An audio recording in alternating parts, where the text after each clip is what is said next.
વડવામાં મહાદેવ મંદિરના વૃદ્ધ પૂજારી પર હુમલો કરી લૂંટ થઈ। વડવા ગામની સીમમાં સુતેશ્વર મહાદેવ મંદિરના પૂજારી પર અજાણ્યા 3 શખ્સોએ મોડી રાત્રે હુમલો કરી રોકડ રૂપિયા 3000 રાખેલ પાકીટ ઉઠાવી ગયા હતા। ફરિયાદી રામેશ્વર પ્રસાદ ઉર્ફે રામેશ્વર પુરી બાપુએ પદ્ધર પોલીસ મથકે અજાણ્યા 3 શખ્સો વિરુદ્ધ ગુનો નોંધાવ્યો છે।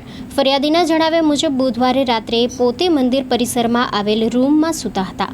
એ દરમિયાન 1:30 વાગ્યાના અરસામાં આરોપીઓ મેઇન ગેટનું તાળું તોડી અંદર પ્રવેશ્યા હતા, જે બાદ ફરિયાદીને બૂમ પાડી બહાર બોલાવ્યા હતા, જેથી ફરિયાદી લાઇટ ચાલુ કરી બહાર જતા ત્રણેય બુકાનીધારી આરોપીઓ હાથમાં ધોકા લઈ ઊભેલા દેખાયા હતા।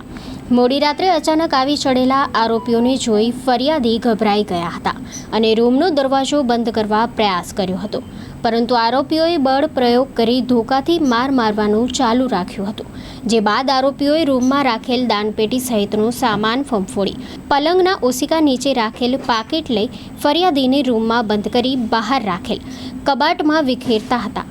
રૂમમાં બંધ ફરિયાદીએ પોતાના ફોનથી વડવા ગામના લોકોને ફોન કરી બનાવ અંગે જાણ કરતા થોડી જ વારમાં ગાડીઓ આવી પહોંચી હતી। એ દરમિયાન આરોપીઓ ત્યાંથી પલાયન થઈ ગયા હતા।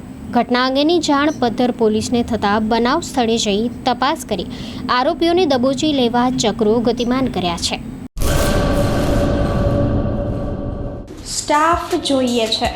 મીડિયા ક્ષેત્રે કારકિર્દીનું ઘડતર કરવા માંગતા યુવાનો માટે સુવર્ણ તક। ન્યૂઝ એન્કરિંગ કરી શકે તેવા એક મેલ, ન્યૂઝ એડિટિંગ માટે એડોબ પ્રીમિયરના અનુભવી 2 મેલ, માર્કેટિંગ કરી શકે તેવા ઉત્સાહી 1 મેલ। સંપર્ક 97 252 061 24 26। તમામ સ્ટાફ ભુજ કચ્છ ઓફિસ માટે જોઈએ છે।